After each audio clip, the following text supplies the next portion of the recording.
Bonjour à tous, bienvenue Mélanie Paul. Quel honneur de te compter parmi mes invités au balado Affaires et spiritualité, un zoo payant. Mélanie, tu es entrepreneur ILNU, fondatrice et présidente de Mocassins et Talons Hauts. Tu joues un rôle clé dans la promotion de partenariats durables entre les communautés autochtones et le monde des affaires allochtones. Tu as remporté d'ailleurs plusieurs prix, dont celui pour jeune entrepreneur de l'année du Conseil du patronat en 2018. Tu es conférencière, formatrice, facilitatrice, entre autres, pour favoriser l'inclusion. Tu as aussi été nommée colonel honoraire du 3e escadron de soutien de mission de Bacotteville et tu es aussi co-autrice avec Marc Dutil de Mocassins et Bottes à Cap. D'ailleurs, que c'est un livre que j'ai dévoré, j'ai beaucoup aimé et je te dirais, Mélanie, que j'ai été bouleversée à certains endroits, mais on aura l'occasion là, de s'en reparler. Donc, merci beaucoup d'avoir accepté l'invitation. Ben, Tinish Kumten, merci à toi, Mylène. Écoute, Mélanie, ça fait quelques mois qu'on se connaît déjà. Je connais ton parcours, mais j'aimerais bien que les autres puissent en profiter. Toi, tu viens d'une communauté ILNU, alors je te laisse la parole. Ben oui, ben merci beaucoup pour l'invitation. Puis bonjour, Koué à tout le monde qui est avec nous. Écoute, effectivement, je commencerai peut-être par là. Je suis née au Lac-Saint-Jean dans la communauté de Mashtewiyats, qui était auparavant Pointe-Bleue. Donc, j'ai vraiment grandi dans la communauté avec mes parents, mes grands-parents, ma famille. Je suis allée à l'école dans la communauté aussi. C'est vraiment pour moi, j'ai grandi autant dans la communauté que plus tard à l'extérieur parce que il y avait une école primaire dans notre communauté, mais rendu au secondaire, je suis allée à l'école à l'extérieur. Ce qui a marqué mon enfance principalement, c'est de voir mon papa travailler très fort dans la communauté à créer, de développer une première caisse des jardins dans une communauté autochtone dans un premier temps, puis par la suite développer plusieurs entreprises aussi parce qu'il voyait, de par son rôle de directeur de caisse, que fallait développer l'économie dans notre communauté là, pour favoriser l'émancipation autant économique que sociale de notre communauté. Donc, il a été un grand précurseur avec les caisses des jardins pour mettre en place différents moyens pour que les Premières Nations puissent autant développer de l'emploi, travailler, pouvoir développer aussi des différents, différents outils financiers pour être capable de se développer. Puis moi, en tant que petite fille dans tout ça, ben je voyais mon papa qui travaillait beaucoup. J'allais à l'école. Évidemment, j'ai jamais manqué de rien au niveau financier, au niveau monétaire dans ma famille. Ce qui faisait aussi que ça créait un écart avec les jeunes dans ma communauté. Donc, j'ai été victime d'intimidation, de racisme, même parfois par rapport, même si je suis autochtone puis je viens d'une communauté autochtone, l'histoire a fait en sorte que dans nos communautés même, il y a eu une certaine division des vrais autochtones, puis je mets toujours des guillemets, là, les gens me voient pas, sont en audio, mais tu sais, les vrais autochtones et les autochtones plus métissés, donc ça faisait en sorte que les gens comprenaient pas nécessairement tout le pan de l'histoire, puis encore moins les jeunes de notre âge. Donc, pour moi, j'ai vécu de l'intimidation puis du racisme dans ma communauté, puis ça, je raconte ça au départ parce que quand je suis arrivée à l'extérieur, à l'inverse, j'entendais tout le négatif sur les Premières Nations aussi. Pas nécessairement du racisme, mais beaucoup de préjugés, beaucoup de choses négatives en lien avec qui on était, puisque un écart de perception entre ce que moi je voyais puis ce que le monde extérieur percevait de nous. Donc déjà, tout petit, sans le savoir, à l'intérieur de moi, il y a toute une dualité intérieure qui se créait. Puis que j'ai traîné ça toute ma vie jusqu'à ce que je puisse faire un certain cheminement puis comprendre les conséquences de cette dualité d'identité. Là, aujourd'hui, je mets des mots sur ça, mais quand on est enfant, quand on est adolescent, tout ce qu'on veut, c'est être accepté, être parmi nos amis. Donc voilà, c'est en partie ce qui a marqué mon enfance, je dirais, au niveau plus sociale de ma communauté, mais tu sais, j'ai vécu plein de belles choses aussi, les powwows avec mes parents, on a voyagé, donc ça a été vraiment une belle enfance, là. Je veux pas mettre le focus sur le négatif, Mhm. mais tu sais, il y a plein de choses qui nous marquent. Donc moi, ce qui m'a marqué, c'est en partie ça, mais beaucoup aussi la chance que j'ai eue avec ma famille de voyager, d'aller à l'extérieur, dans d'autres pays, dans les grandes villes. Donc d'être tout de suite aussi baignée dans tout ce que le Québec a à nous offrir aussi en tant que Première Nation. J'ai fait un bac universitaire. Tu sais, j'ai quand même allé loin dans mes études. Donc c'est ça. On peut en parler un petit peu plus de ça aussi, mais juste pour mettre la table, là, j'avais un papa entrepreneur, j'avais une maman qui était à la maison dans notre jeune enfance, mais adolescente, elle a décidé d'aller travailler aussi, donc voilà. Mm. Oui, puis ce qui m'a marqué particulièrement, Mélanie, dans ton livre, et je te cite, j'étais trop blanche pour les Autochtones, puis trop indienne pour les Allochtones. Donc, tu pouvais plus te retrouver dans ta communauté. Donc, c'était un cheminement très difficile au niveau identitaire Oui. pour toi, tu sais, entre les deux. Puis même, tu sais, quand je lis aussi le nom de ton entreprise, Mocassin Talons Hauts, et puis avec le livre Mocassin Bottes à Cap, tu sais, on voit la dualité aussi Oui. que tu fais face même encore. Tu parles souvent de réconciliation. Dans ton livre, il y a réconciliation aussi avec nous-mêmes, réconciliation avec nos racines, qui on est. Donc, c'est très, très, très porteur, je trouvais, là, dans ton livre. Oui, effectivement. Puis cette dualité-là, comme j'ai dit, je l'ai portée pendant longtemps parce que avant de comprendre les conséquences, il y a eu, je vais faire un petit retour sur l'histoire quand même pour les auditeurs parce que c'est pas tout le monde qui est au courant. On a souvent entendu parler des pensionnats. Donc, la face cachée derrière l'histoire des pensionnats, c'est que il y avait une forme d'assimilation que le gouvernement voulait atteindre à travers ça. Puis en plus des pensionnats, de cette loi-là qui avait été mise en place pour amener les Premières Nations dans les pensionnats, il y avait aussi une loi qui s'appelait la loi C-31 qui était présente puis qui faisait en sorte que les femmes autochtones qui mariaient un homme blanc, puis là j'utilise les termes de la loi, les femmes autochtones perdaient leurs droits, leur statut autochtone.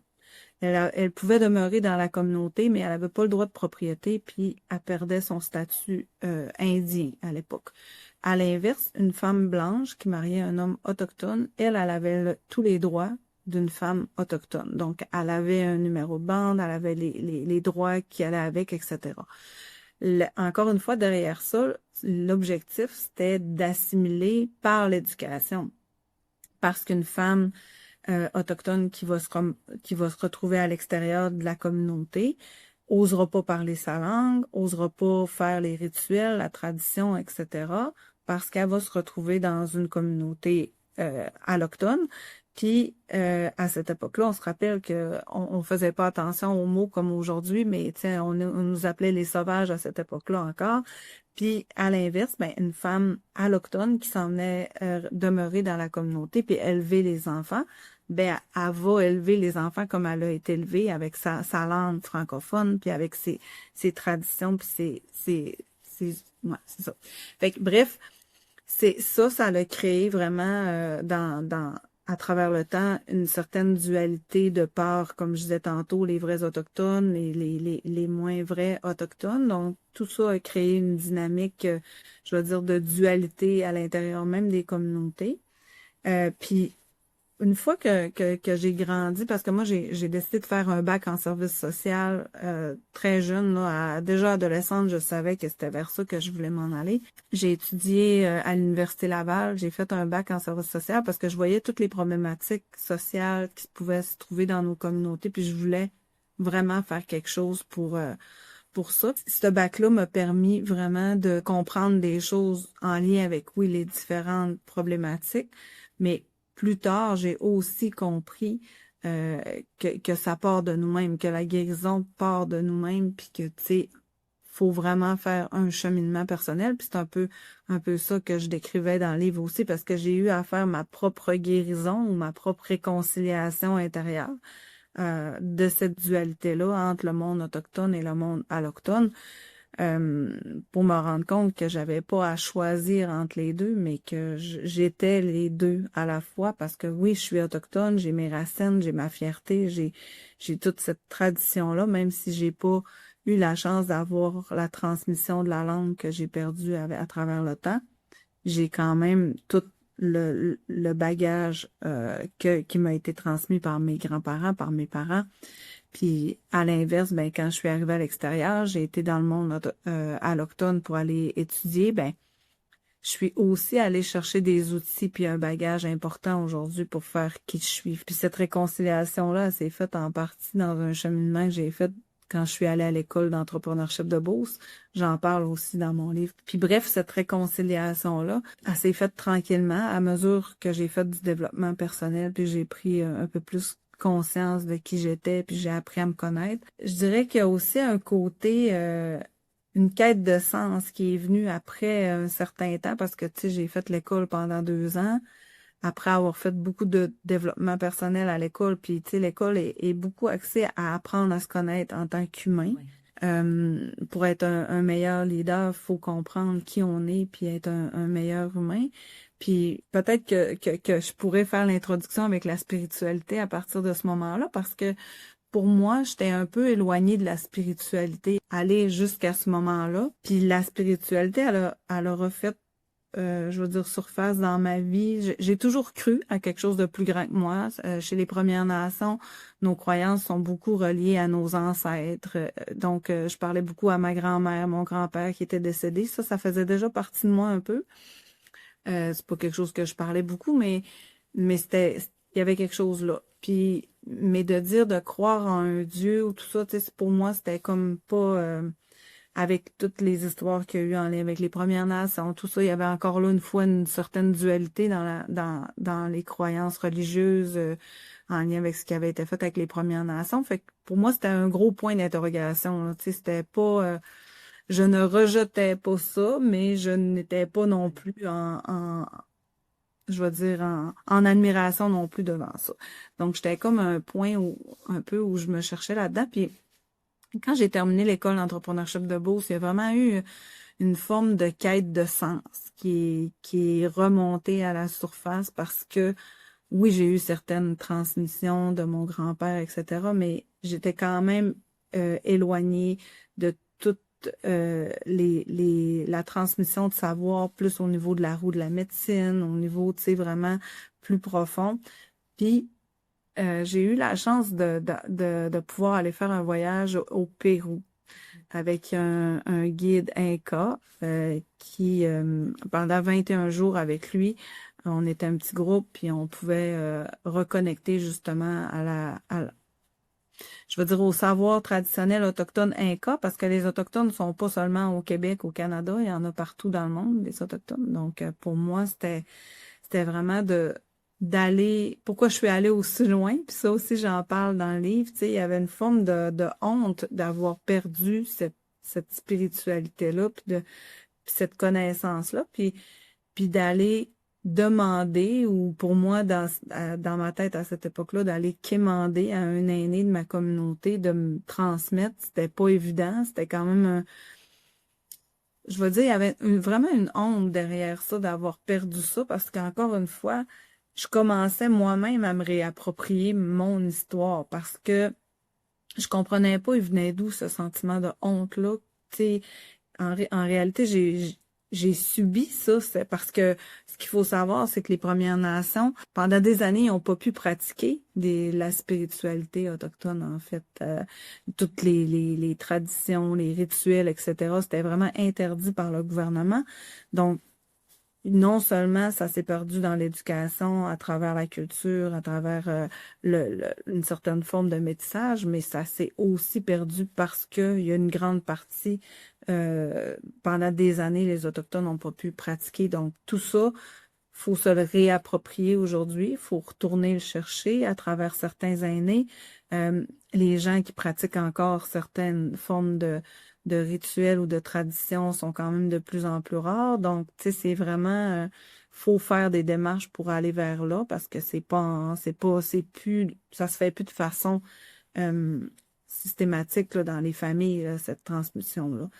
Donc, je suis allée au Pérou pendant 3 semaines, puis là, j'ai reconnecté à la roue de la médecine. Puis quand je suis revenue, là, j'avais vraiment un besoin profond de mieux comprendre, de me connecter. Puis là, j'étais encore plus persuadée qu'il y avait quelque chose de plus grand que nous, parce que pour moi, ça a été un voyage vraiment transformateur, mais à un autre niveau. Tu sais, pas juste au niveau de la connaissance de soi, mais de qui on est en tant qu'humain. Euh, Au niveau, oui, de notre personnalité, de nos forces, de nos faiblesses, etc. Mais au-delà de ça, on est ici pourquoi? On est venu faire quoi? Puis c'est là que j'ai compris en parlant avec des aînés que, tu sais, la spiritualité dans le monde autochtone, c'est quelque chose qui est déjà là. C'est pas quelque chose qu'on va chercher, en fait.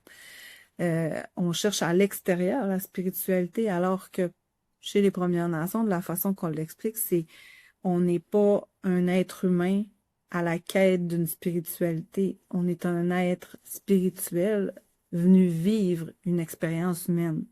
Donc, c'est très différent comme façon de voir. Puis c'est là que j'ai inversé ou j'ai compris tranquillement. Parce qu'au début, ta tête, elle le comprend avec le mental, mais tu finis par l'intégrer au niveau de ton corps, de tout ton. Parce que, tu sais, c'est ça. Là, je pourrais te parler un petit peu de la roue de médecine après, si tu veux, mais Oui, ben c'est ma prochaine question pour résumer, là, parce que je suis certaine qu'il y a plein de gens qui sont intrigués, là. C'est c'est quoi? quoi ça, la roue de la médecine? Ouais, c'est ça. Ben, en fait, la roue de la médecine, ça représente l'humain qu'on est.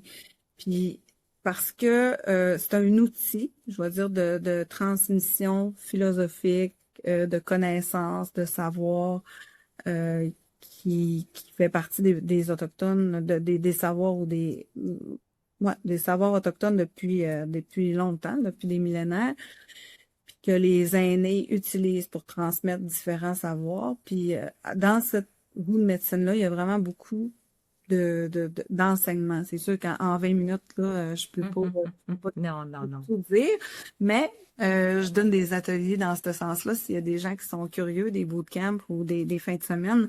Mais c'est beaucoup un outil qui est basé moi, ce qui m'intéresse dans la roue de la médecine, peut-être deux, trois choses que je peux apporter. La roue de la médecine elle est divisée en 4 cadrans égales, en fait, là, qui a 4 couleurs.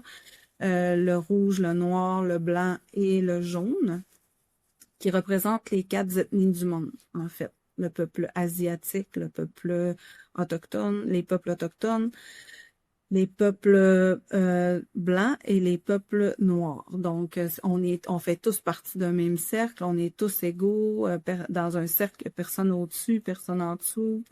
Donc, ça représente vraiment l'interrelation entre les différents peuples, les différents humains. Il y a aussi les animaux totems à l'intérieur qui sont des guides pour nous. Il y a aussi la question des cycles, des saisons, etc. Mais là où moi, je me suis beaucoup intéressée à la roue de la médecine, c'est au niveau des 4 dimensions émotionnelles, spirituelles, mentales et physiques, qui fait aussi référence à comment on se perçoit comme humain, parce que souvent, on sait qu'on a un corps physique, on sait que notre mental est quelque chose d'important. Donc, pour nous, c'est un corps mental qui fait partie de notre corps physique. Et on a aussi un corps émotionnel et un corps spirituel, une énergie qui nous anime, qui nous fait vivre, en fait. Fait que puis dans ce que ça dit, c'est que tous ces corps-là sont interreliés. Donc, si on veut être en bonne santé, en équilibre, il faut prendre soin de toutes ces 4 dimensions-là qui nous composent en tant qu'humains. Donc, c'est un peu une approche globale de la santé. Puis moi, aujourd'hui, je l'amène, c'est ça que j'amène dans le monde des affaires parce que je fais le pont entre l'intelligence émotionnelle, la neuroscience, parce que j'ai étudié aussi la neuroscience. J'amène le côté au niveau de la spiritualité. Pour moi, ça fait référence à l'humain qu'on est, au sens, puis à nos valeurs. Qu'est-ce qui fait du sens puis qui a de la valeur pour nous? C'est quoi nos valeurs non négociables qui sont ancrées dans notre cœur? Donc, pour moi, c'est à ça que je réfère quand je parle de spiritualité.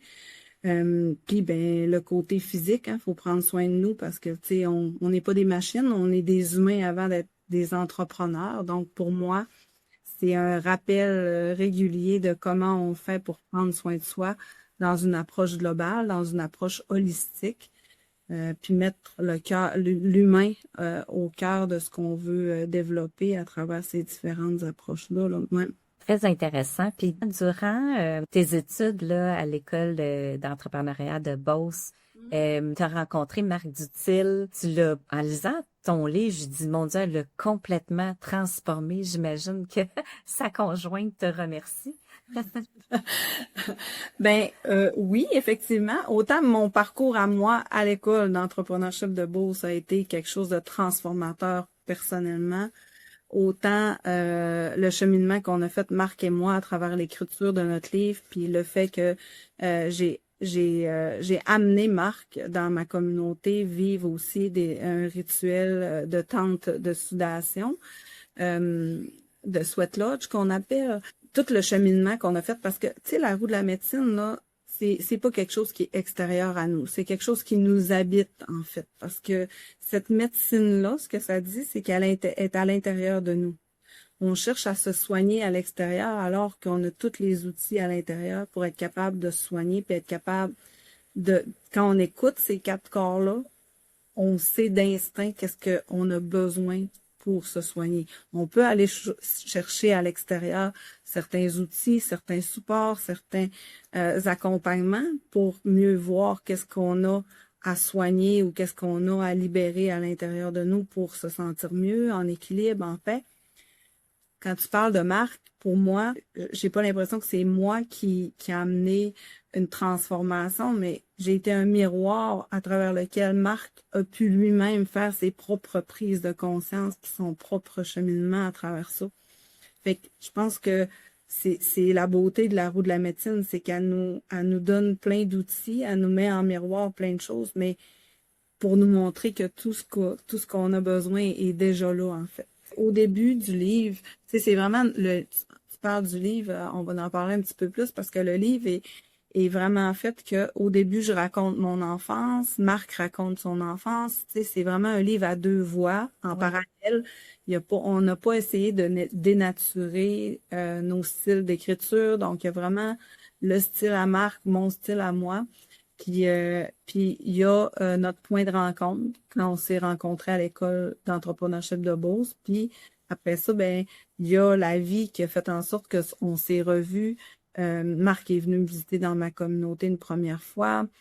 Il a fait plein de lectures en lien avec l'histoire autochtone pour mieux comprendre, parce que faut savoir que Marc il s'est intéressé à la culture autochtone puis à notre histoire parce que il a voyagé beaucoup dans le monde, dont à Tahiti et au Japon, pour s'apercevoir que dans d'autres pays, les relations entre autochtones et allochtones n'étaient pas du tout les mêmes qu'ici au Québec. Donc, il s'est beaucoup questionné pourquoi on n'était pas aussi près les uns des autres que dans d'autres pays, les Autochtones pouvaient être plus mis de l'avant puis valorisés au niveau de social, économique, etc. Donc, les relations étaient différentes. Fait que c'est un peu ça qui l'a amené à dire qu'est-ce qu'on peut faire pour améliorer les choses chez nous. Ben, c'est là un peu que notre histoire a commencé. Fait que dans le livre, on raconte ça. Au début, Marc fait un peu un historique là, sur l'histoire, mais rapidement, moi, je voulais que je disais à Marc, si on veut écrire un livre sur la réconciliation, faut commencer par comprendre oui, oui, le mental, mais on n'arrivera pas à se réconcilier de tête à tête. Ça va être une réconciliation de cœur à cœur. Ouais. Donc, il faut descendre de la tête au cœur.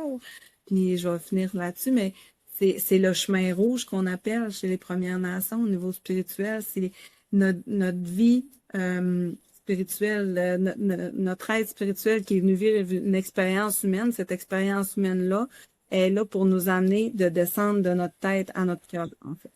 Ouais. On appelle le chemin rouge pour nous. Fait que Marc a fait ce chemin-là tranquillement durant l'écriture. Ouais.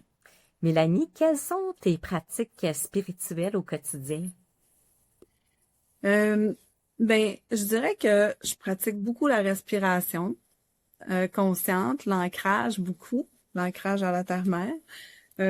Pour moi, c'est important de m'enraciner puis de me ramener dans le moment présent beaucoup parce que quand on est entrepreneur, on a tendance souvent à aller dans notre tête puis à aller dans la vision, à aller, tu sais, à être toujours, puis on est dans l'action, le stress beaucoup. Donc, pour moi, de me ramener vraiment dans le moment présent par la respiration. De temps en temps, je vais utiliser la sauge pour les énergies plus négatives autour de moi. Donc, la purification, qui est un rituel que je pratique quand même aussi assez souvent. La marche dans la nature, la connexion, c'est sûr, avec les arbres, avec la terre-mère, ça fait aussi partie de ce qui est important pour moi. Puis, ben, tranquillement appliquer chez les Premières Nations, il y a 7 valeurs sacrées qui sont importantes, les enseignements sacrés qu'on appelle. Donc pour moi, j'ai une activité en lien avec ça d'ailleurs, team building en lien avec l'Inukshuk. Puis pour moi, toutes nos valeurs sont interreliées. Un Inukshuk, ça représente l'humain. D'ailleurs, Inu, ça veut dire un humain en fait. Fait que la spiritualité est beaucoup, beaucoup rattachée à l'humain qu'on est. On est un être spirituel. Fait que pour moi, c'est vraiment de me reconnecter à mes valeurs dans mes choix quotidiens, dans mes décisions, tu sais, oui, on prend des décisions à long terme, des décisions des fois à court terme pour se faire plaisir puis soulager à court terme, mais pour moi, c'est important que ça soit toujours aligné avec mes valeurs parce que sinon, ça va faire que je vais me sentir tout croche puis que ça va avoir un impact à long terme. Donc, ma tête, mon cœur, puis mes actions, c'est important pour moi que ce soit aligné, puis que, ouais. Puis, tu sais, avec nos discussions, là, je sais que tu es une femme très intuitive, qui croit Oui. aussi aux synchronicités. Tu sais, quand tu rencontres des gens sur ton chemin, c'est pas pour rien. Non, Ça, j'aime vraiment. beaucoup, beaucoup cette ouverture. Ben, plus on comprend ces 4 dimensions-là qui nous composent, plus on est capable d'être connecté avec cette intuition-là, avec le cœur. Tu sais, quand je parle le chemin du rouge qui passe de la tête au cœur, ben, tu sais, avec les études, tu sais, la science que je suis allée chercher, j'ai compris que notre cœur est aussi muni d'un petit cerveau, tu sais, de 40 000 neurones qui nous permettent de ressentir puis de percevoir des choses d'une manière différente. Donc, c'est de faire travailler ces deux cerveaux-là ensemble. Puis c'est de là qu'appart l'intuition, en fait, là. Mm. Ouais. Mélanie, comment la spiritualité t'a apporté des opportunités d'affaires? Ben en fait, je suis quelqu'un qui croit beaucoup, qui visualise beaucoup. Puis pour moi, le fait tu sais, au début là, quand j'ai eu l'intuition de créer un outil avec la roue de la médecine, je savais pas trop où je m'en allais avec ça, puis comment ça allait être accueilli dans le monde des affaires. Puis je me disais, c'est pas tout le monde là qui croit à ça, mais pour moi, ça m'a vraiment ouvert des portes parce que j'ai décidé de rester moi-même. Ça a changé mon énergie, ça a changé, tu sais, ça a augmenté ma confiance en moi, les valeurs avec lesquelles j'avance, c'est des valeurs super humaines, c'est des valeurs rassembleuses, c'est des valeurs qui me permettent de, de créer des connexions aussi entre les gens. Donc, cet outil-là m'a vraiment amené les bonnes personnes sur ma route. Oui, il y a peut-être des personnes qui se sont tassées d'une certaine manière parce que ça les rejoignait moins, mais les personnes avec qui je travaille aujourd'hui, c'est des personnes de grandes entreprises, mais c'est des personnes qui sont connectées au cœur, qui sont connectées à l'humain. Donc, ça a amélioré la qualité de mes relations, puis même, je dirais que ça fait du bien aux gens. Quand je parle de ce que les Premières Nations amènent comme enseignement au niveau spirituel. Les gens se sont beaucoup éloignés de la religion à cause du dogmatisme. Puis je juge pas les religions, mais il y a quand même un besoin de donner du sens à qui on est, à ce qu'on fait, à pourquoi on est là. Puis je pense que c'est rafraîchissant, puis ça fait du bien aux gens d'entendre parler de ce que les Premières Nations ont apporté à ce niveau-là, qui est beaucoup connecté avec la nature, avec l'environnement, avec des choses qui sont tout autour de nous. On parle pas d'un Dieu en particulier, mais c'est chaque personne qui est un être spirituel, puis c'est chaque connexion qui apporte quelque chose, puis c'est la nature qui est là comme un enseignement. Très intéressant. Puis, quelle est la suite pour toi, Mélanie? Parce que je sais que tu fais des retraites Tu fais des activités team building, tu fais Oui. des conférences. Quels sont les meilleurs mandats ou les meilleures activités que tu aimerais faire pour la suite? Ben, en fait, j'ai développé une méthodologie qui s'appelle la méthodologie WAUI, UAUIE, qui veut dire cercle, parce qu'à partir de la roue de la médecine, j'ai développé un outil corporatif qui nous permet de créer une meilleure connaissance de soi au niveau professionnel, mais qui nous permet aussi de créer des meilleurs liens dans les équipes, meilleurs partenariats d'affaires aussi. Donc, l'outil, elle peut servir c'est un outil transformationnel, individuel, organisationnel et partenarial. Donc ça, je la fais grandir, je la fais évoluer. Donc c'est à travers ça que je donne des activités dans les organisations. Puis avec Marc, on a décidé de démarrer aussi des immersions culturelles pour les leaders et les professionnels dirigeants d'entreprise. Donc on a fait notre première cohorte l'automne dernier, en octobre. Là, on est en train de préparer les prochaines cohortes pour l'automne prochain, automne 2026. Puis, ce qu'on souhaite, c'est aussi faire un voyage, amener les gens en voyage avec nous pour voir d'autres peuples autochtones, mieux comprendre la philosophie des Premières Nations en lien avec la terre-mère, le développement durable, les savoirs ancestraux qui peuvent être transposés dans nos entreprises aujourd'hui. Fait que on prévoit un voyage au Pérou en avril 2027. Puis évidemment, on veut aller à Tahiti aussi, fait que c'est à suivre, là, mais ça serait sur les traces du savoir ancestral, en fait, là. Ouais. Fait que, Je vais suivre cela de près. Tu peux compter sur moi. oui, oui, oui. Merci beaucoup, Mélanie, pour ton partage. C'était hyper intéressant.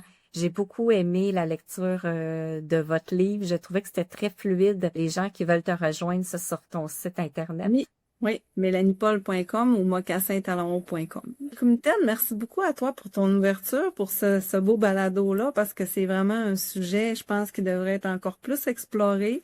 C'est un sujet encore trop tabou, mais qui amène tellement de positifs dans nos vies, autant personnelles que professionnelles.